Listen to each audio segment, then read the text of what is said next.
సినిమాల్లో junior artist గా పనిచేసే ఒక యువతి ఆత్మహత్యకు పాల్పడిన కేసులో పుష్ప నటుడు జగదీష్ ప్రతాప్ భండారి అరెస్ట్ అయిన సంగతి మనందరికీ తెలిసిందే. నవంబర్ 29న ఆ యువతి ఆత్మహత్య చేసుకోగా ఆమె తండ్రి ఫిర్యాదు మేరకు దర్యాప్తు చేపట్టిన పంజాగుట్ట పోలీసులు ఈ నెల 6న జగదీష్ ను అరెస్ట్ చేశారు. అదే రోజు నాంపల్లి కోర్టులో హాజరుపరచగా న్యాయమూర్తి జ్యుడిషియల్ రిమాండ్ విధించారు.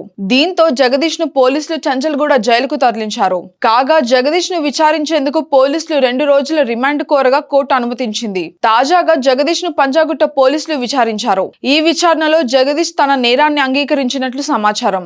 గతంలో తనతో కలిసి ఉన్న యువతి మరొకరికి దగ్గర కావడంతో భరించలేకపోయానని జగదీష్ పోలీసులకు చెప్పారు. ఇంకా ఆమెను తన దారికి తెచ్చుకోవడానికే ఈ ఫోటోలతో బెదిరించినట్లు తెలుస్తోంది. అంతేగాని ఆమెను బ్లాక్ మెయిల్ చేయాలనే ఉద్దేశం తనకు లేదని చెప్పినట్లుగా సమాచారం. ఆమె ఆత్మహత్య చేసుకుంటుందని తాను అసలు ఊహించలేదని చెప్పినట్టుగా తెలుస్తోంది. జగదీష్ నటుడుగా పెద్దగా గుర్తింపు లేని సమయంలో ఇండస్ట్రీలోని జూనియర్ ఆర్టిస్ట్ గా పనిచేస్తున్న యువతితో ప్రేమలో పడ్డాడు. వీరిద్దరూ బాగా దగ్గరయ్యారు.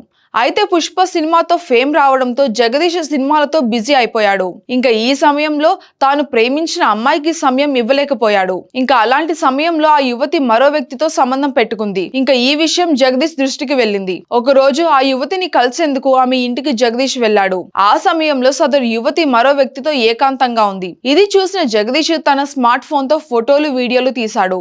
అనంతరం ఆ ఫోటోలు వీడియోలు ఆమెకు పంపించారు. ఆ వ్యక్తిని వదిలేసి తన వద్దకు వచ్చేయాలని బెదిరించారు. రాకపోతే ఈ ఫోటోలు వీడియోలు సోషల్ మీడియాలో పెడతానని బెదిరించారు. ఇక దీంతో తీవ్ర ఒత్తిడికి గురైన యువతి ఉరేసుకొని ఆత్మహత్య చేసుకుంది.